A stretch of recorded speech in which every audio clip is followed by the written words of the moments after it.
Hello student, आज हम लोग इलेक्ट्रिक फ्लक्स और गॉस थ्योरम से रिलेटेड कुछ प्रॉब्लम यानी न्यूमेरिकल्स करेंगे जो कि बोर्ड एग्जाम में शॉर्ट क्वेश्चन और ऑब्जेक्टिव क्वेश्चन में तो मिलेगा ही, साथ में इंजीनियरिंग और मेडिकल एग्जाम के लिए भी इम्पोर्टेंट होगा। तो चलिए आज का पहला क्वेश्चन लेते हैं इलेक्ट्रिक फ्लक्स से रिलेटेड, और क्वेश्चन है how much electric flux come out through surface S vector is equal to 10 j cap kept in an electric field E vector is equal to 2 I cap plus 3 j cap plus 4 k cap। कह रहा how much electric flux come out, मतलब electric flux कितना होगा, electric flux कितना बाहर आएगा through surface S vector is equal to 10 j cap. मतलब एक सरफेस से जो कि किस एक्सिस के अलोंग है, वाई एक्सिस के अलोंग है। y को लिखते हैं j कैप, x एक्सिस को कंपोनेंट को लिखते हैं i कैप और z एक्सिस के कंपोनेंट को लिखते हैं हम लोग k कैप। और ये जो है एरिया ये एक इलेक्ट्रिक फील्ड में है और उस इलेक्ट्रिक फील्ड का वैल्यू दिया गया है। तो चलिए देखते हैं यहाँ पे आंसर। एरिया वेक्टर कितना दिया हुआ है, सरफेस एरिया वेक्टर, इसको s वेक्टर या a वेक्टर लिखते हैं, और ये है 10 j कैप। 10 j कैप को हम लोग लिख सकते हैं 0 i कैप, क्योंकि यहाँ पे देखो i j के है, तो 0 i cap plus 2 j cap plus 0 k cap. Sorry यहाँ पे कितना है, 10 है ना, तो यहाँ लिखेंगे 10। ठीक है, 10 j कैप।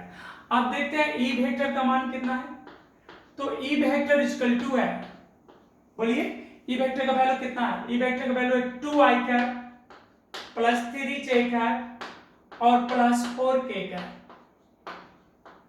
और हम लोगों को क्या चाहिए, इलेक्ट्रिक फ्लक्स चाहिए। तो electric flux phi equal to हम लोग पढ़े थे E vector dot A vector, यही पढ़े थे ना, डॉट प्रोडक्ट। तो यहां से हो जाएगा, कितना हो जाएगा बोलो, ये हो जाएगा 2 i cap plus 3 j cap plus 4 k cap into हो जाएगा 0 i cap 10 j cap 0 k cap. और हम लोग 11th में पढ़े थे डॉट प्रोडक्ट, आई कैप को आई कैप से गुना करते हैं, मल्टीप्लाई करते हैं, जे कैप को जे कैप के साथ मल्टीप्लाई करते हैं और के कैप को के कैप के साथ मल्टीप्लाई करते हैं, और फिर जो रिजल्ट आते हैं, मल्टीप्लिकेशन जो आते हैं, प्रोडक्ट जो आते हैं, फिर उनको जोड़ लेते हैं हम लोग। तो चलो करते हैं। यहाँ पे 2 है, आई कैप यहाँ 0 है, तो 0 10 3 कितना हो जाएगा 30 प्लस 0, तो कितना हो गया 30। और इसका होता है न्यूटन पर कूलम या वोल्ट पर मीटर, और एरिया का होता है मीटर स्क्वायर। तो ये मीटर कट जाएगा, यूनिट हो जाएगा वोल्ट मीटर। ठीक है, तो उम्मीद करते हैं ये क्वेश्चन आपको समझ में आ गया होगा। चलिए देखते हैं दूसरा क्वेश्चन। अब देखते हैं हम लोग क्वेश्चन नंबर 2 को। तो क्वेश्चन नंबर 2 है कि how much value of electric flux, how much value of electric flux, how much value of electric flux through area vector is equal to 6 i cap plus 8 j cap kept in electric field। Electric field में इसको भी रखे हैं, E vector is equal to 10 i cap plus 10 j cap plus 2 k cap। और देखो इसमें भी unit नहीं दिया गया, यहाँ भी यूनिट नहीं दिया गया, ऐसे यहाँ भी नहीं दिया गया था। तो हम जब कुछ ना यूनिट बोले तो SI ले सकते हैं, या चाहे तो यहाँ पर सिर्फ लिख देते हैं 30 यूनिट। ठीक है, तो इसी प्रकार ये क्वेश्चन तो आपको बनाने के लिए हम दिए हैं, चाहो तो आप स्वयं भी बना सकते हो, लिखने के बाद बिना देखे बना के फिर लास्ट में आंसर को आप मैच करा लीजिएगा। तो चलो क्या है, यहाँ पे एरिया वेक्टर है 6 i cap plus 8 j cap, यही है ना, और इलेक्ट्रिक फील्ड का वैल्यू है 10 i कैप, क्या है 10 i cap plus 10 j cap plus 2 k cap, ये है। अब हमको चाहिए फ्लक्स, तो फाई इक्वल टू होता है ई वेक्टर डॉट ए वेक्टर, हो जाएगा। अब इसको जब वैल्यू को हम लोग रख लेंगे तो कितना हो जाएगा hero, 6i cap plus 8j cap और फिर इंटू हो जाएगा 10i cap 10j cap plus 2k cap. ठीक है, अब मल्टीप्लाई कर लो ये से i को i से, तो 10 6 होता है 60 और j को j से ये हो जाएगा 80 और k कैप यहाँ पर नहीं है उधर है, तो 0 इंटू k कैप 0, ये कितना हो गया 140 वोल्ट मीटर। या अगर नहीं लिखा हुआ है तो सिर्फ आप लिख सकते हैं यूनिट, यानी आप ऐसे भी लिख सकते हैं 140 यूनिट। ठीक है, आप समझ गए होंगे इतना। इस क्वेश्चन में उम्मीद कर रहे हैं आपको प्रॉब्लम नहीं हुआ होगा, है ना। तो चलिए अब देखते हैं अगला क्वेश्चन क्या होता है। उम्मीद करें ये क्लियर होगा। अब देखिए अगला क्वेश्चन यानी क्वेश्चन नंबर 3। चलिए देखते हैं क्वेश्चन नंबर 3। क्वेश्चन नंबर 3 है, इस टाइप का क्वेश्चन रहेगा तो देखो कैसे बनाना है। इस टाइप का क्वेश्चन यहाँ पे जब कोई प्लेन का नाम देगा तो if E vector is equal to 6i cap plus 3j cap plus 4k cap, electric field का वैल्यू यहाँ पे कितना दिया हुआ है, यहाँ पे इलेक्ट्रिक फील्ड का वैल्यू दिया हुआ है 6i cap plus 3j cap plus 4k cap, इतना यूनिट है। और करें calculate electric flux through a surface of area 20 unit in yz plane. तो एरिया भी दिया हुआ है बट एक शर्त दिया है कि ये कौन से प्लेन पे है, yz प्लेन पे। तो सबसे पहले तो आपको पता है कि हम अपने मन के अनुसार एक्सिस को रिप्रेजेंट कर सकते हैं, और ऐसे जो जनरली यहाँ पे होता है ये होता है y एक्सिस।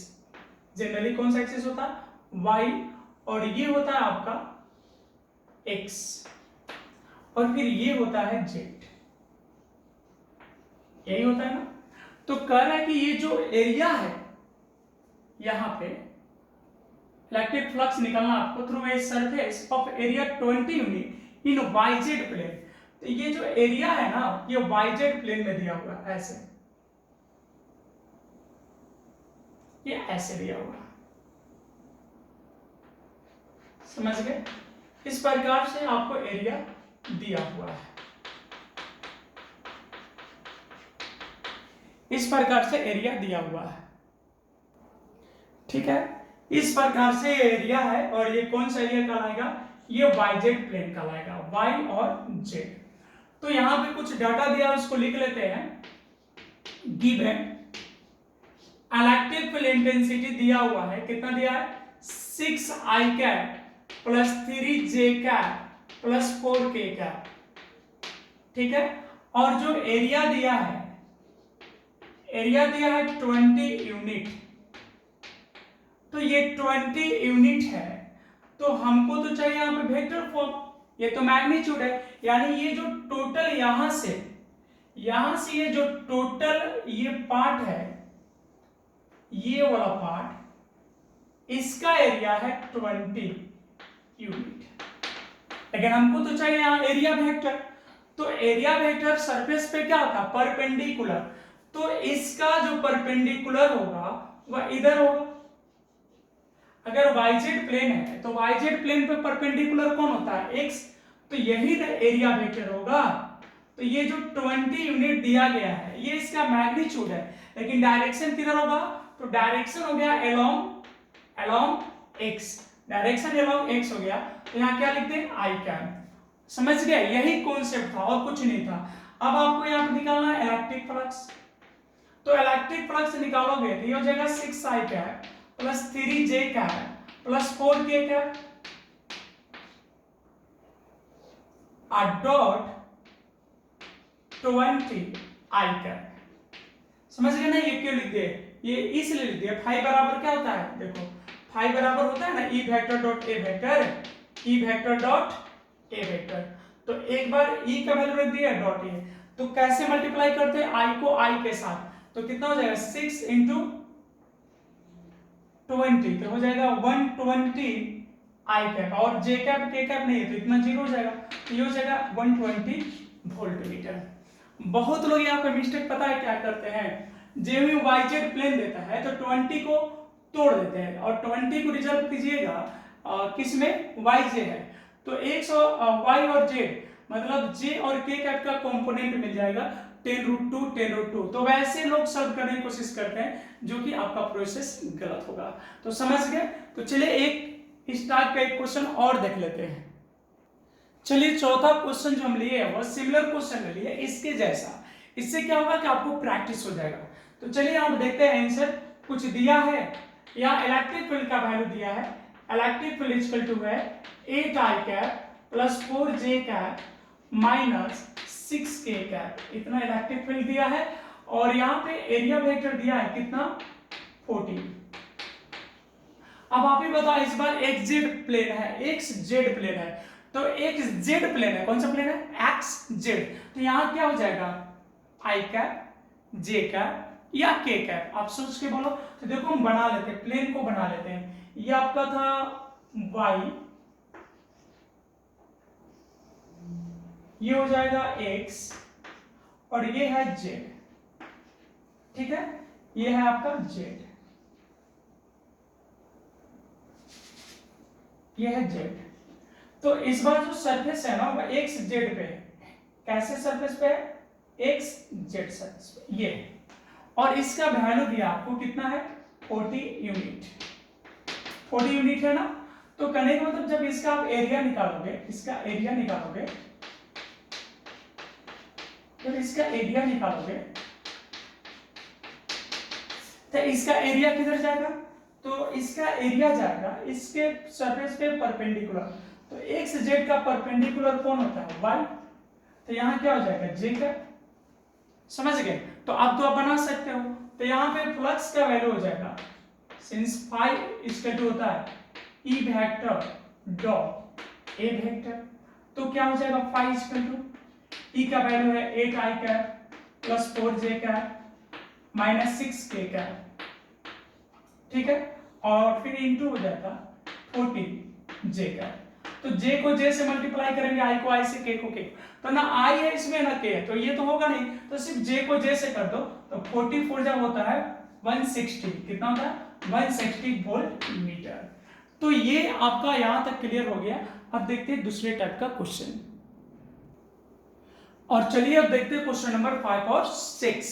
तो क्वेश्चन नंबर 5 और 6 देखिएगा, तो ये दो डिफरेंट है, दो डिफरेंट क्वेश्चन है और दोनों को पढ़ने में बिल्कुल एक जैसा लगेगा। तो थोड़ा सा कंफ्यूजन क्या होता है इस टाइप के क्वेश्चन में, मिस्टेक क्या होता है उसको समझना है। देखिए सबसे पहले क्वेश्चन नंबर 5 हम समझते हैं।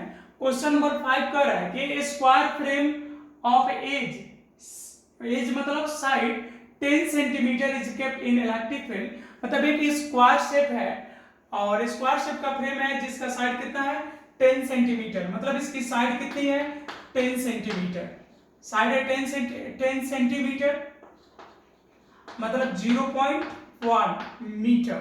तो यहां से एरिया हो जाएगा 0.01 मीटर स्क्वायर, इतना एरिया हो जाएगा।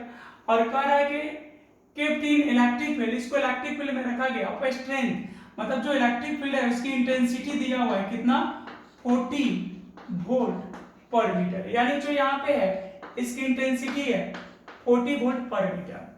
अब कह रहा है end plane of a square, end plane of a square makes an angle 60 degree with electric field.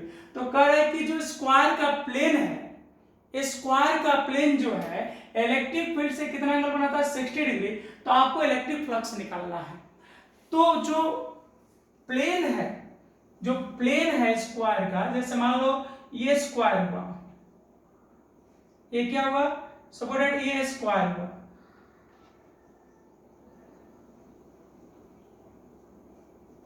ये स्क्वायर हुआ।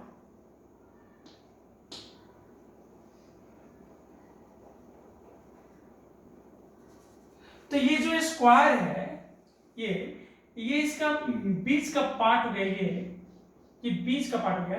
तो ये कह रहा है कि 60 डिग्री एंगल बना रहा है। मतलब यहाँ एरिया वेक्टर 60 डिग्री एंगल नहीं बना रहा है, क्या बना रहा है स्क्वायर का जो प्लेन है वह 60 डिग्री एंगल बना रहा है। ये जो स्क्वायर है ये 60 डिग्री एंगल बना रहा है। तो कह रहा है इलेक्ट्रिक फ्लक्स बताइए। तो इलेक्ट्रिक फ्लक्स में तो हमको फॉर्मूला होता है phi is equal to EA cos theta. तो ये जो थीटा था ये एरिया वेक्टर के बीच का कोण था ना, तो ये 60 डिग्री है, तो इस पे परपेंडिकुलर ऐसे एरिया वेक्टर होगा। ध्यान दीजिएगा, इसमें कंफ्यूजन बन सकता है। ये जो स्क्वायर है ये 60 डिग्री एंगल फॉर्म कर रहा है। स्क्वायर का जो प्लेन है, जो सतह है, वह इलेक्ट्रिक फील्ड से 60 डिग्री एंगल फॉर्म कर रहा है। ये जो स्क्वायर का सरफेस है ये 60 डिग्री एंगल फॉर्म कर रहा है, ठीक है। तो जो एरिया वेक्टर होगा वो तो सरफेस पे परपेंडिकुलर होता है, इस पे वो क्या होगा, परपेंडिकुलर। तो जब ये 60 हो गया तो ये एंगल कितना हो गया, 30। तो बहुत लोग गलती यहाँ पे ये करते हैं कि एंगल 60 को ही रख देते हैं, जैसे 60 देखते हैं 60 रख देते हैं, जबकि एक्चुअली एंगल कितना रखा जाएगा, 30 डिग्री, क्योंकि एरिया वेक्टर का हमको कोण चाहिए ना। तो ई का वैल्यू कितना है, ई का वैल्यू है 40, एरिया वेक्टर कितना है 0.01, और cos 30 का वैल्यू होता है √3/2। यहां क्या हो जाएगा, cos 30 डिग्री, cos 30 डिग्री, तो ये हो जाएगा 20 नहीं √3 और अपॉन हो जाएगा इसको 100, यानी कितना हो जाएगा, और 20√3 into 10⁻²। Volt meter. समझ गया। तो ये ऐसे क्वेश्चन था। अब देखो एक क्वेश्चन और यहाँ पे सेम डाटा है और लगभग कंफ्यूजन यहाँ पे बनता है। ये दोनों पढ़ने पर लगेगा कि एक ही क्वेश्चन है बट डिफरेंट है। यहाँ पे था कि स्क्वायर का सरफेस 60 डिग्री बना रहा था। अब यहाँ तो क्वेश्चन को ध्यान देते हैं, ये कह रहा है a square frame of side 10 centimetre. यहाँ भी जो साइड है ना वह 10 सेंटीमीटर ही है, तो 10 सेंटीमीटर का मतलब होता है 1 × 10⁻⁻1 मीटर। देखो या 0.1 मीटर भी लिख सकते हैं। तो एरिया जो है वो हो जाएगा 1 × 10⁻², मीटर स्क्वायर। साइड स्क्वायर कर दिए स्क्वायर का। अब कह रहा है कि स्ट्रेंथ ऑफ 40 वोल्ट पर मीटर, जो इसकी इंटेंसिटी है वो 40 वोल्ट पर मीटर है, यानी जो इलेक्ट्रिक फील्ड है उसकी इंटेंसिटी कितनी है, 40 वोल्ट पर मीटर। कह रहा है कि एंड इट्स नॉर्मल मैक्स, यानी जो स्क्वायर फ्रेम है उसका जो नॉर्मल है वह 60 डिग्री का एंगल बना रहा है। स्क्वायर जो शेप है उसका नॉर्मल 60 डिग्री का बना रहा है, यानी कहने का मतलब है जैसे यहाँ पे स्क्वायर शेप एक बना दे रहे हैं,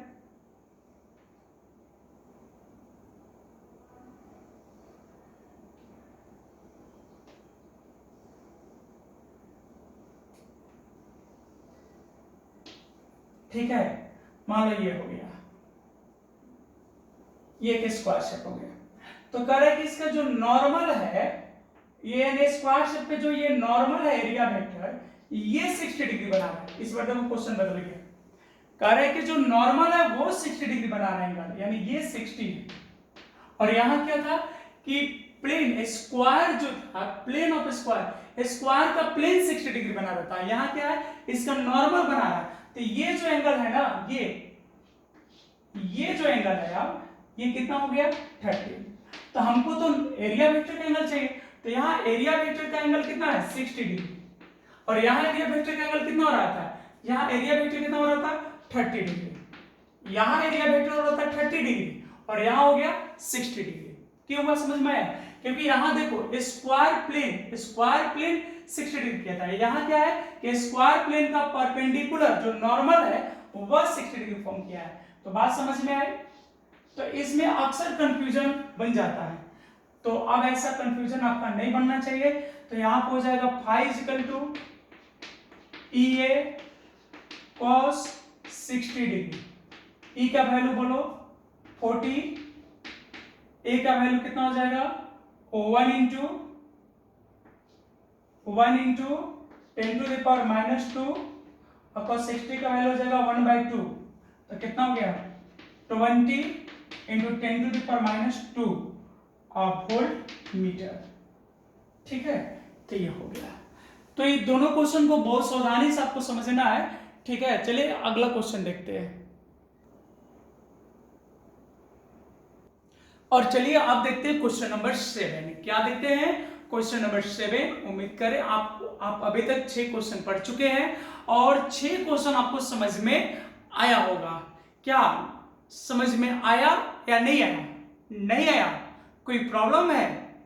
प्रॉब्लम नहीं होनी चाहिए अगर आप अच्छे से पढ़ते हैं तो आइए क्वेश्चन नंबर 7 देखते हैं। क्वेश्चन नंबर 7 क्या कहता है? क्वेश्चन नंबर 7 कहता है कि ये पॉइंट चार्ज ऑफ 12 माइक्रोकूलम, यानी 12 माइक्रोकूलम का एक पॉइंट चार्ज है located at the centre of cube, और क्यूब के सेंटर पे रखा गया है ऑफ साइड 1 मीटर, और उस क्यूब की साइड कितनी है? 1 मीटर है। Then calculate electric flux through, तो आपको इलेक्ट्रिक फ्लक्स बताना है थ्रू किससे? सरफेस ऑफ क्यूब, यानी क्यूब के सरफेस से और ईच फेस ऑफ क्यूब, और फिर क्यूब के प्रत्येक फेस से। आपको पता है क्यूब में कितने फेस होते हैं? 6। तो सबसे पहले लिखेंगे हम गिवन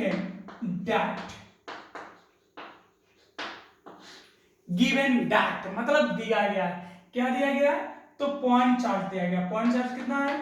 12। पॉइंट चार्ज कितना है यहाँ पे? पॉइंट चार्ज है 12 माइक्रोकूलम, यानी 12 into 10 to the power minus 6 coulomb, और साइड जो है वो 1 मीटर है ना। और कुछ एप्सिलॉन नॉट का वैल्यू आप लोग पता होगा आप सभी को 8.854 into 10 to the power minus 12 unit होता है कूलम स्क्वायर पर न्यूटन मीटर स्क्वायर। ठीक है, तो इसमें दो क्वेश्चन है। पहला क्वेश्चन क्या बताना है? आपको बताना है क्या? इलेक्ट्रिक फ्लक्स थ्रू कहां से? Through surface of cube, through surface of cube, through surface of cube वाला बताना है। तो चलो क्यूब बनाते हैं। क्यूब देखो तो यही है ना,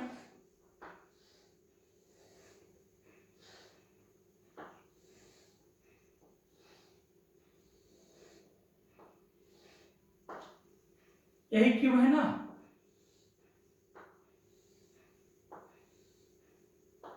ये क्यूब है, और यहां पे कह रहा है कि सेंटर पे चार्ज है क्यूब।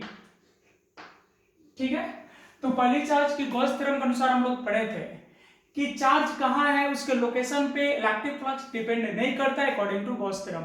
सिर्फ इस बात पे डिपेंड करता है कि सरफेस क्लोज है या नहीं है। तो यहाँ तो सरफेस क्लोज है, तो पूरे सरफेस ले पूछा है, सरफेस ऑफ क्यूब। तो यहाँ पे पहले क्वेश्चन हम लिख देंगे पाई इक्वल टू हो जाएगा enclose charge upon epsilon naught. Enclose charge कितना है भाई? तो इनक्लोज चार्ज है 12 into 10 to the power minus 6, और अपॉन हो जाएगा 8.854 into 10 to the power minus 12 हो जाएगा।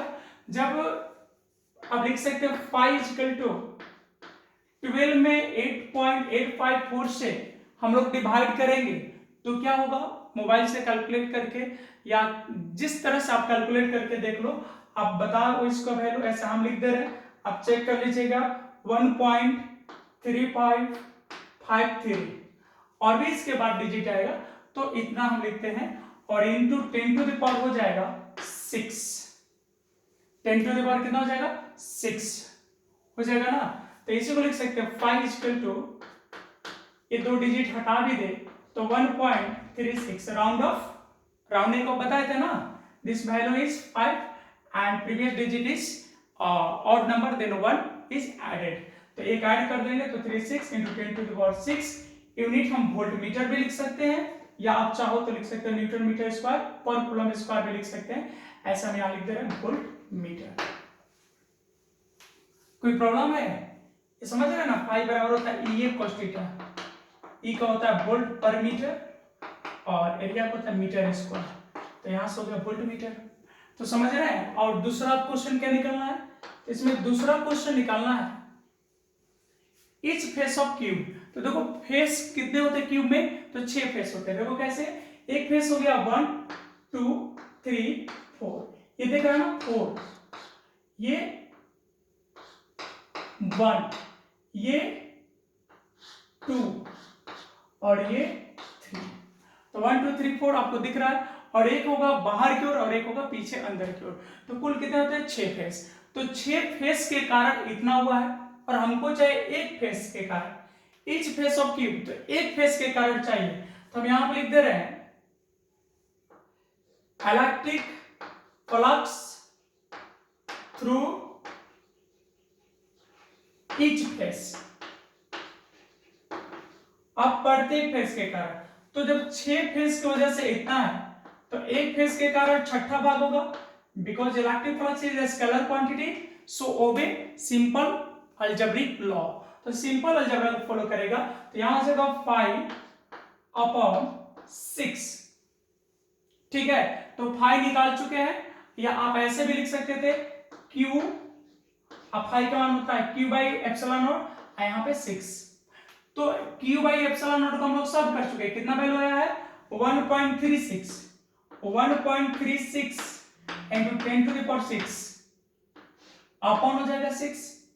अगर मान लो कि इसी वैल्यू को हम लोग सॉल्व नहीं किए होते तो यहाँ पे Q का वैल्यू रखते हैं 6 एप्सिलॉन सॉल्व कर लेते हैं। अब देखो यहाँ पे अगर 1.2 होता तो 2 आता, इसको सॉल्व करोगे तो आएगा 2.27 into 10⁵ वोल्ट मीटर। सॉल्व करके आप लोग देख लीजिएगा। तो एक आपका ये हो गया आंसर और एक आंसर हो गया आपका ये, ठीक है। तो इस तरह से हम लोग आज इलेक्ट्रिक फ्लक्स और गॉस थ्योरम से रिलेटेड क्वेश्चन हम लोग किए हैं, ठीक है। और भी हम लोग क्वेश्चन देखेंगे अगले क्लास में, अगले वीडियो में। आज के इस वीडियो में इतना है। आप अच्छे से पढ़ो, घर पे टाइम दे के पढ़ो, और जब टाइम दे के पढ़ोगे तो समझ में आएगा, ऑटोमेटिकली समझ में आएगा, और जब समझ में आएगा तो मजा आएगा। तो मिलते हैं आपसे अब नेक्स्ट क्लास में, नेक्स्ट वीडियो में। तब तक के लिए धन्यवाद। आप अच्छे से वीडियो को देखने के बाद इसको नोट कर लीजिएगा कॉपी पे, और फिर दोबारा हम अलग टाइप के क्वेश्चन को लेकर मिलेंगे अगले क्लास में। धन्यवाद आप सभी को, और वीडियो को लाइक्स करें, शेयर करें, और अगर अभी तक सब्सक्राइब नहीं किए हैं तो प्लीज सब्सक्राइब कर लीजिए।